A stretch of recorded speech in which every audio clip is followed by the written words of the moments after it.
after I evaluated the first real onslaught, I thought the year winning on the road is difficult everywhere. I have to give Wisconsin almost more credit than I give us blame, although we have our ability to be blamed. But when you shoot 17, 16, 15 threes against three top 10 teams, that says it all. The question is, why did we not do a better job guarding them? Did not do a better job rebounding the ball? And I thought, looking at the film, normally I'm more upset with our offense. I thought we got good shots. That's the one thing I will stand up for us on. I thought we had good shots, we just didn't make them. But we had a good practice Sunday. In fact, very good practice, good meetings. And everything we're doing is getting ready for UCLA. UCLA, I have a lot of respect for Mick, what he's done in his career and what he's done there. His teams are always tough, well coached, play hard. Last year was a war out there. Them getting an experienced player like Sky Clark back, I think really helps them, because Daly and Billadou and their point guard, those three guys are as good as anybody's got. We played against all of them, either the guys we played last year or we played against their point guard in, of course, in the NCAA tournament with Donovan. So it's not that we don't know him, not that we don't understand him, but I think Billadou is one of the better players in our league. He can beat you with a shot. He can beat you inside. He's very strong, and Dent is, a point guard like we've got that gets some things done. And obviously we get to see Xavier back. And the difference sometimes, I hope our fans understand this, nobody knows what goes on behind closed doors.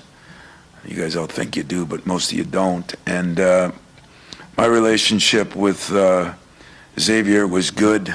I was part of the reason he left. That was part of the reason that he almost didn't leave. In other words, I didn't feel like I got through to him like I could have and should have, and that's not always his fault. And so I've talked to Book a lot over the last 6 months, 8 months, and I hope our fans treat him with the respect he deserves. He was a great student here. He never caused any problems. He always did his job. I always wanted more out of him, and I think he did too. And yet, I didn't think I did a good enough job of getting that out of him, and that's part of a coach's job too. So, I hope our fans welcome him back. I hope we beat him, but I hope our fans welcome him back, students and fans. I don't want to see anybody booing him and doing this and that because he left, because it was a mutual thing that we did what was best for Book. And but if you were part of my conversations with him over the last 6 months, you'd understand that I pull for him every game but one. So questions that you got, I'll take them and we'll go from there. Tom, you haven't had a lot of guys transfer out and then play you. I think Pierre Brooks and Russell Bird came back in that kind of exhibition deal with the Masters. What's that like? And am I missing anybody early on that you've? No, I don't think you are. There sure weren't many. There weren't that many that left, and there definitely that many that came back. Rocket. Where do we play him at? Detroit? Oh, Rocket, when he was at Oakland, yes. Okay.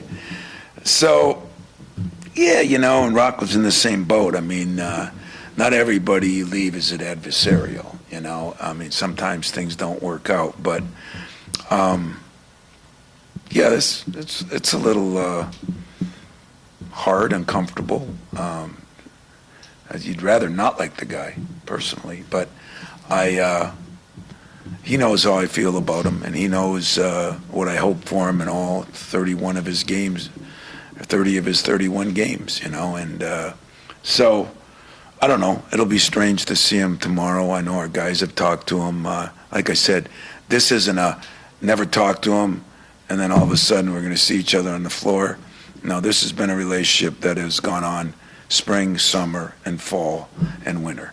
So,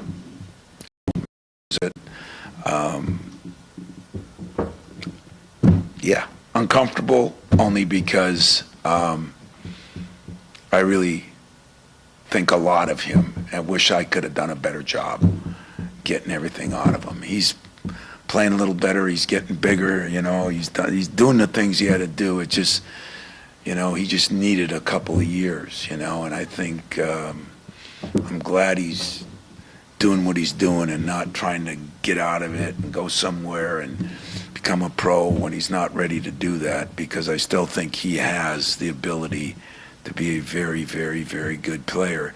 It's some guys, it happens in 2 years, some guys 4 years, some guys 6 years.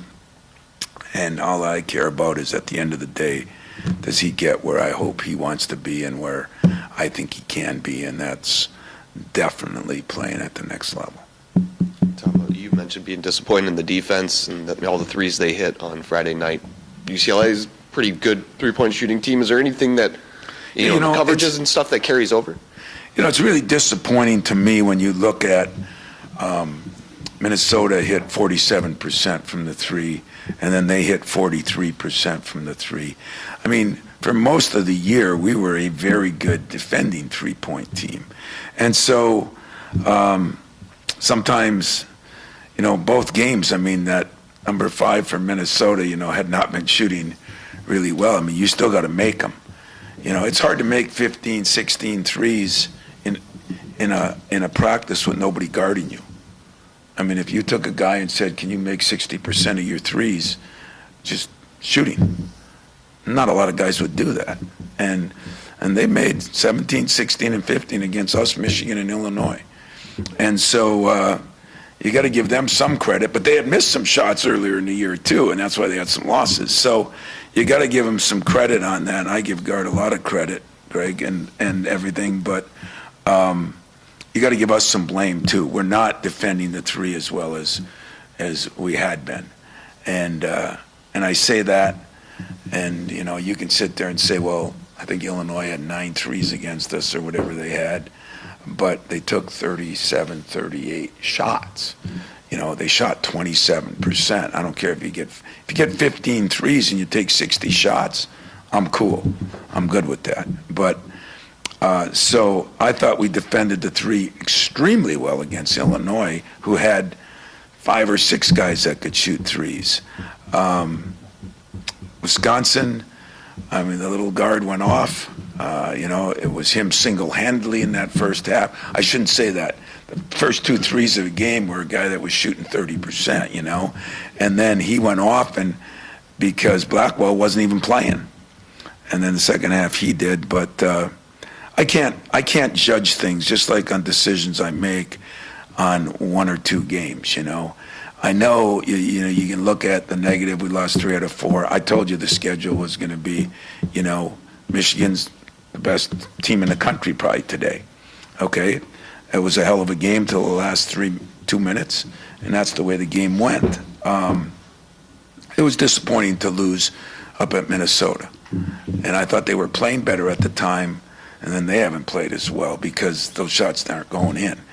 Wisconsin had won 8 out of 10. I mean, they're one of the better teams in the league. Illinois is one of the better teams in the league. Purdue's one of the better teams in the league. Michigan, Ohio State, those are all the top 6 teams in the league, and we play all of them at the end. So I told you the schedule was going to change some of that, which is no excuse. It's just the reality on what you do. And that is the reality we're dealing with. That's what makes these games so important now this week. And we have 2 home games. We have 2 big games, 2 teams that are all in the mix of everything, because everybody's going to be playing everybody. I mean, I went through it finally on the plane, and there are some teams with an easier schedule than others of those top 6. But we're not one of the easier ones, but everybody's got to play everyone. I mean, this week Purdue's playing, or Illinois plays Michigan. Michigan plays Purdue and Illinois, I think, this week, don't they? Yeah, but that's not a conference game. But I mean, that's the way the end of the year is with TV now, and we're trying to get it all in before baseball. It used to be we're trying to get it all in after football, and then maybe while we're doing both, and so it's really sandwiched in there. Tom, just want to stay on the topic of relationships a little bit, and you kind of gave me a little bit more to add to this question with your comments. You know, relationships is not your middle name, but it's pretty close. Mick Cronin has some great things to say. You're telling the Spartan faithful to give grace to a former player and not throw him to the wolves to say nothing. And even Jake Boss told us you gave him a text right before the game. How important are relationships to you at this point in your career? Well, it's going to be what gets me out of it. No question about it. Because it is the most important thing to me. I mean, what else do you got? Wins? Got a lot of wins. Losses? I got some losses. But the relationships, the wins end. My old boss was really good about it. Remember now, when you're done, be like when I'm done. Take your hand out of that bucket of water, and when you look down and see what's left, that's what's left, which means nothing. The relationships do last a lifetime. The wins don't. The losses don't. The championships don't. They make you feel good, but the relationships are what you have. I've said it all along, and everybody in this room knows that I would rather a reunion than I would a Big Ten championship sometimes. I'd rather the grind week, because that, to me, solidifies what I'm doing here. The wins and losses, you could have a game. I was talking to Mick last night. He was an assistant at Cincinnati. Kenyon Martin breaks his leg in the conference tournament. We go from a borderline 1 seed. They were going to probably be the 1 in the Midwest. We were a 2. Breaks his leg. We go to a 1. They go to a 2. We're playing in Cleveland and Detroit. You know, all those things. We got lucky. We were good. We got lucky. And sometimes you are good and you get unlucky. But the relationships, they don't change. And so, you know, I mean, with guys that do me right, I do them right. And that relationship will last a lifetime. I mean, someday I'm hoping calling a team for books. Someday I'm hoping helping him get somewhere. As I have other guys that have left. And some guys maybe left on other terms that I don't feel the same, and my dumb backside will probably still help them, because that's kind of what you go to work for every day, you know. The problem is a good deal is a two-way street, and those got to be reciprocated in some way, shape, or form. Trust me, when Book left here, met with his parents, met with him, I mean, it was a very amicable, good deal, respectful, and everything else. Disappointments both ways. That's what should happen. So, yeah, the relationship thing, guys, we all know it's turning transactional. We all know people are going to get upset if you don't go in the portal, you don't spend enough money, you don't do this, you don't do that. Those have nothing to do with the relationships. I mean, hell, we just had a coach fired in the middle of the year here, or later, not here, but in college basketball yesterday. I mean, there's a million things about that bother me, a million. Some were kids that I lost to them. Some were kids that, you know, is he getting blamed for other things? I mean, it all comes down to it's transactional, it's going transactional. It ain't transactional here. It's not going to be transactional here. And if that bothers people, I can become a good golfer. You know, I really can be. But I won't be for a while, because I got things I want to finish here, and I'm going to finish them my way. And that's the way we're going to do it. You're welcome. Oh, sweet. Tom, I looked into the numbers on three-point shooting after we talked at Wisconsin. And is it me? Yes. Okay, you made me second guess. UCLA, I think, shoots 8.3% better than they defend, so it's third best in the country. The ratio between those two, and I wonder, as teams Wait, now shoot. you're getting so technical. You're an analytics guy here. Yeah. I just you lost me. The difference between them shooting threes and how much they defend is 8.3%. So they have third widest gap between how well they defend and how well they shoot. It's really good.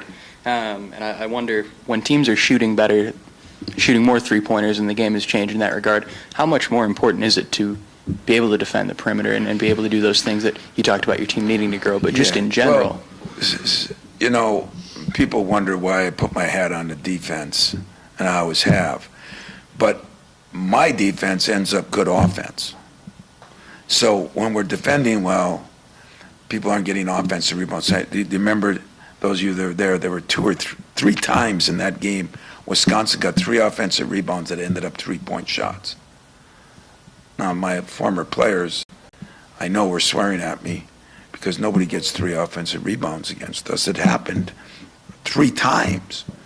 So when you don't give up those threes and you defend them better, your fast break is better. Evident, 22-0 against Illinois and different teams like that. When you do give up threes and you take it out of the basket, or you give up penetration, and I think that's what we've done a poor job of. We have not guarded the penetration, the kickouts. Analytics says that, you know, everybody was going with the 3-point shot. Wisconsin's done a good job with it. Arizona was one in the country. We make more threes than they make. You know, it's you can't get caught up in the new girl in high school, you know, before you know everything about her. You know, you just can't do that. You have to stick with what you believe is what your system is. You can make adjustments, but I think Mick is a very good defensive coach. He's got a few guys that shoot it a little better this year, but I don't know what ours was. We were shooting 37% from the 3. There was a lot of time in the year we were in the 20s from the 3 defensively. Would that make ours about 7 or 8? I mean, is that how you're? I'm just trying to get how you're looking at it. So that's probably why we were winning a lot of games, you know. So the difference can be more by shooting more of them or making more of them or defending better on them. And it depends what kind of guys you got and how many 3-point shooters. I mean, Divine's hurt us a little bit. Caleb's hurt us a little bit. Those were 2 of our better 3-point shooters. Okay, so you just adjust, but our defense has to be what it has to be. Our rebounding has to be what it has to be, because that's the DNA of the program, and that's what we hang our hat on, and that leads to our fast break. And so I don't know if I answered that question. It was confusing, but I do understand what you're – only confusing because I've never heard it that way. But the good news is most of the year we were shooting the 3 better percentage-wise, not numbers-wise. Most of the year we were defending the 3 a lot better. I don't know what it is now. Is it 31. So when it was 37-29, probably why we were 19-2. And now we're playing better teams. And so, you know, it's like I love the guys on TV now, like Barkley and them, you know, all of a sudden the analytics isn't as important. Even the football guys that are saying about some of these quarterbacks, and all of a sudden the analytics is changing. And I think you can get so caught up in the analytics that you forget eventually it's the ticker. You know, the ticker works right. The relationships work right. The team plays for the name on the front, not the name on the back. You're going to win games. That's what I believe. Question more on that side then. I'm curious, how do you defend against the extra pass? Because it seemed like Wisconsin, and a couple players mentioned this, made those extra passes. Is that communication? Is that positioning? How do you do that? You know, I thought once they got into some dribble penetration, that little guard did a good job. Once he did that, now you're all mixed up, you know. Everybody's kind of trying to, and I thought that's what we did a poor job of, you know. We let them penetrate, and they made some shots. They made some shots that I think, as bad as we missed some shots. And so then you get down 9, and you just never get back into it. So I don't know if the extra pass, they do a good job of that, but it was the penetrations that put us on skates because of the penetration they got, which most teams haven't gotten against us. So hopefully that's something we'll do a better job of. I don't think anyone would have beaten Wisconsin on that night. We know how good Michigan is. Nobody's beaten them. Now they're number 1. Yet I'm trying to understand life in your fishbowl. Oh, you wouldn't want to be in my fishbowl. Well, you've lost 3 out of 4, and everyone's ready to jump off the bridge. Do you find any humor in that? Does it upset you, or is it just something you've created here? You know, if I was a smart Alec, I would tell you I see humor in it. But of course I don't see humor in it. I tried to tell everybody everything. Nothing's really changed except a loss at Minnesota. If you get right down to it. But nobody looks at the Kentuckys and Arkansas and Illinois wins, you know. That's what we are, you know, and thank God I think most of our fans aren't. The ones that call in, the ones that write in, the ones that you guys talk to that you find somewhere, they usually are going to be that way. And you know what? It's their right to be that way. But listen, as Illinois found out, you know, you can sit there and say, what would Devine have done for us? Okay? Well, he didn't play at Nebraska, if you remember. Does anybody remember that? He was starting then. He didn't play then. Okay, a second. We lose by 1-2, and we turn the ball over 21 times to their 8. You know what kind of defensive job that was against a very good offensive team to hold them to 58 points when they have, we'll do the analytics on that. You're good in math. 21 minus 8 means that they had, 13 more opportunities than we had. And I'm a little concerned with how schedules work because, you know, with these things we got now and TV and everything, I mean, you're in an onslaught, and so are some of these other top teams. But somebody's going to lose. So you know what? There's going to be 4 other fan bases that are going to be upset because of the top 8 teams. They're playing each other all the time now, and there can't be ties. Not hockey, you know. It can't be a tie. So somebody's going to lose. So somebody's going to be upset. What bothers me is when my team doesn't play well, and I think you're right. I don't think many teams would have beat them that night. It was an electric atmosphere. It was great. They deserved everything they got, and they shot it really well, and they've done that on more than a couple occasions.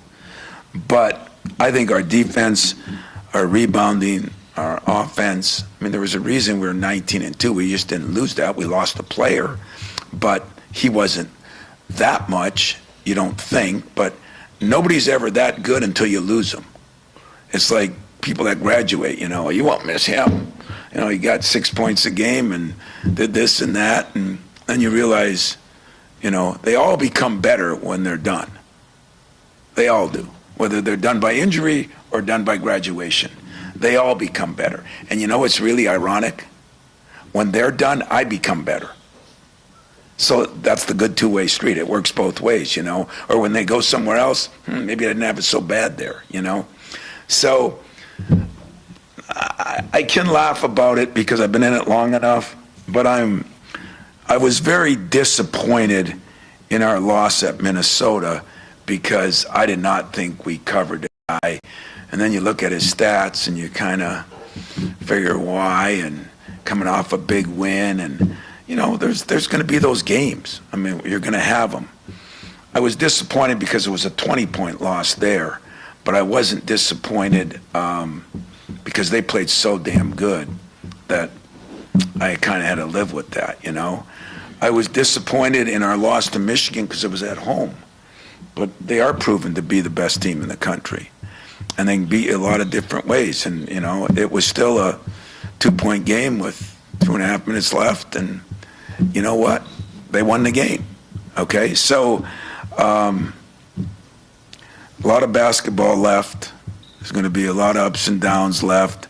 If people are jumping off the wagon, shame on them. But I'm not jumping off my wagon, and I'm not going to get so upset about it that it takes up my time. But there is a reality to something. The league,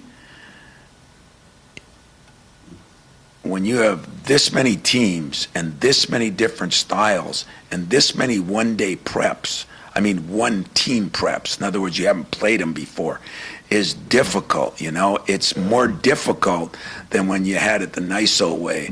Sorry, Judd, looking down, but when you played all 10 games, you know, and you played Indiana twice and Purdue twice and Michigan twice and this guy twice, the second prep was a piece of cake. Now there's only 3 second preps, and one of them is our last game of the year. So it is a little more difficult than people think. And, but I'm not complaining about it. I'm just trying to explain it, because you guys don't do as good a job of explaining those things, if you ask me. Because I was pretty honest with you 2 weeks ago when we were 19-2, and I told you, hey, what's coming around the corner? Did I tell you? Well, nobody wants to hear that. And then it sounds like I'm being negative, like I know we're going to lose. I don't know we're going to lose. And yet I feel good about my team. We've got to defend better. That's what we're good at. Offensively, Devine gave us some things where he could handle the ball from the wing and penetrate and do some things, and he made some big shots. I mean, so we're adjusting without that, just like Mick had to adjust without Sky. You know, it's the same stuff. We all got to do it. Tom, these are from Solari, who couldn't be here, so do with that what you will. I'll try and make it more succinct than he would. You mentioned the 3 offensive rebounds. Is there you know, you look at overall rebounding numbers, and it's hard to tell because they're so opponent-based. And I'm just wondering if you've seen anything there that's at all concerning, or a dip with your big guys in terms of rebounding lately. I think they might be wearing down a little bit. You know, I thought they were. You say that the biggest team, the best rebounding team, we out-rebound them by 10.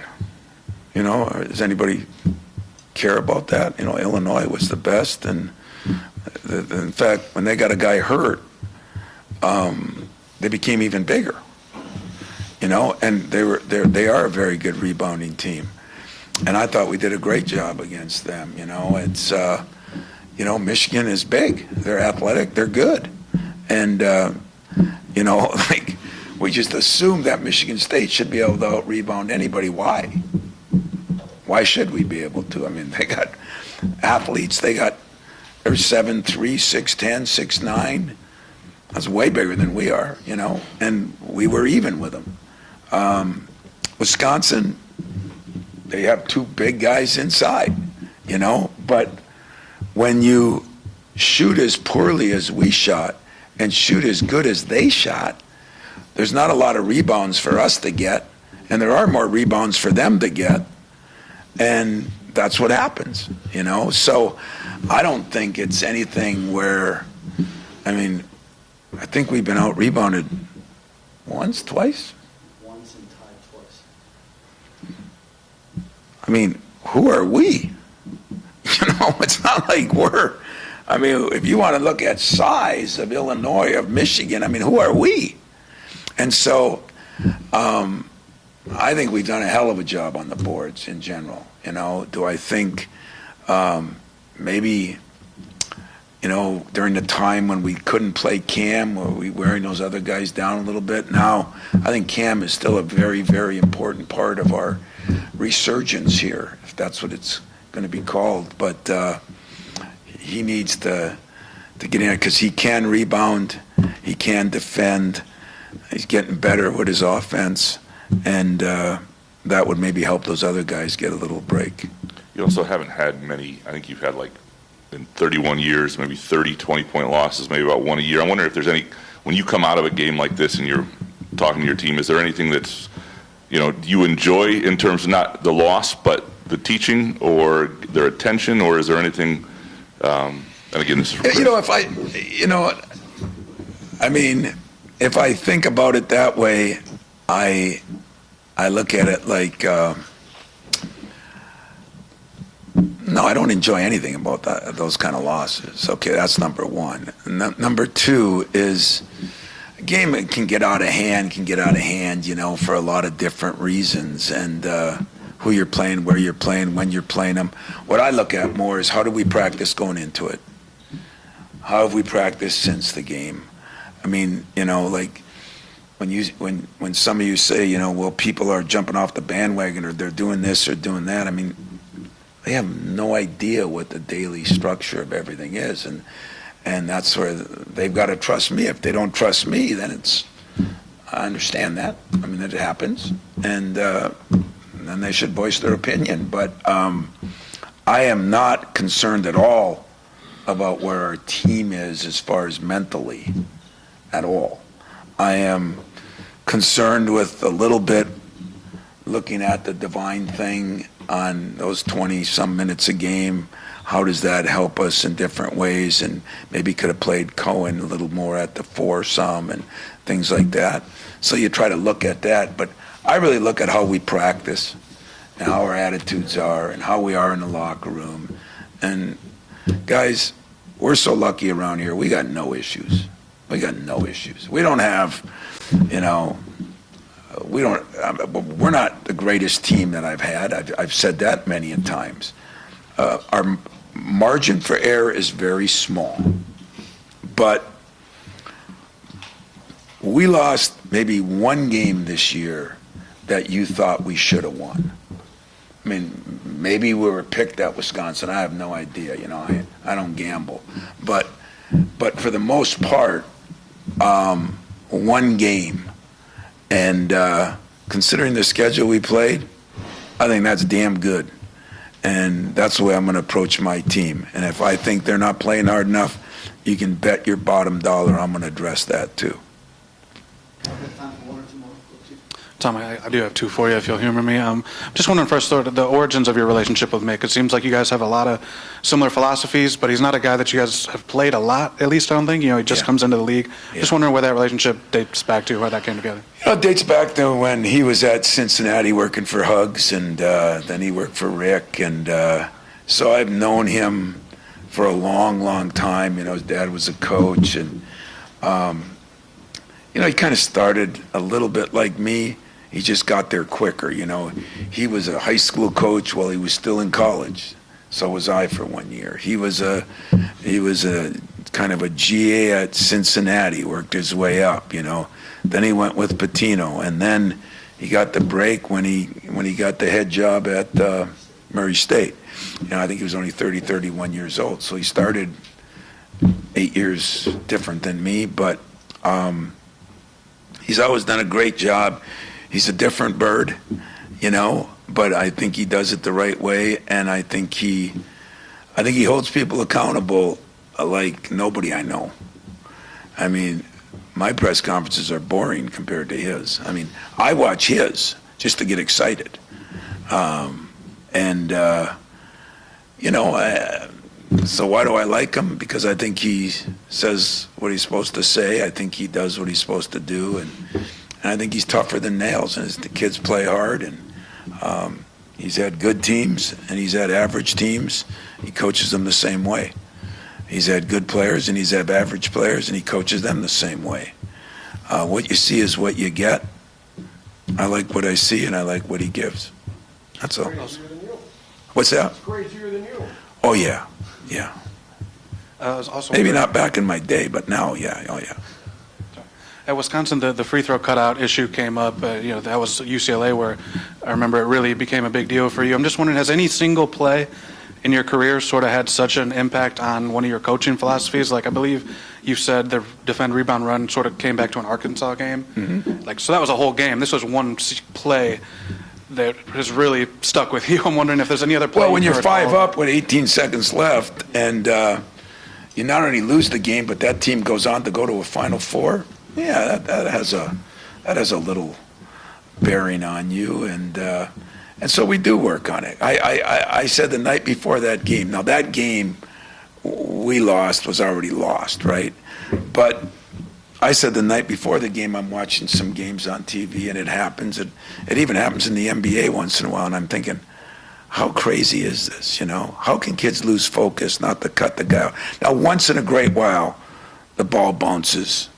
Strange, but when a guy gets inside position on a free throw on your team, somebody's not doing their job, and they should be called out, and they will be called out, and they have been called out, and sometimes it has a major impact, like that game at Purdue in the NCAA tournament, and sometimes it just keeps you fresh. But if you came to my practice, which you guys do once a week, we practice it usually a couple times a week, but the day of the game, it's always something we do. And usually the TV guys laugh about it. Go like, what's he doing? Did you do that before in the Purdue? Did you always do that?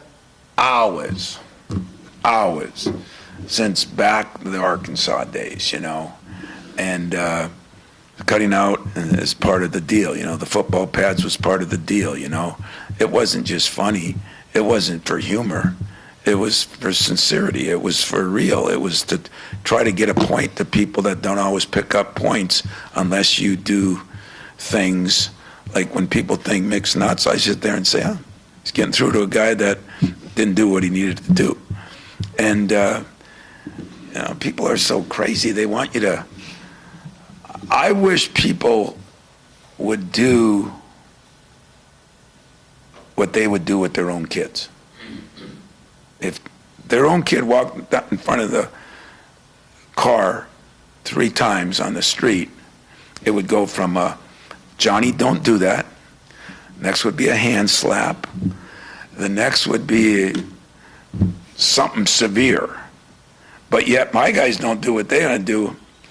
Please, Johnny, would you do it? 3rd time, please, Johnny. Johnny, do you think you could do a little better job? And people are crazy. Those are my kids. That's my job. And I would treat them just like I treat my own son.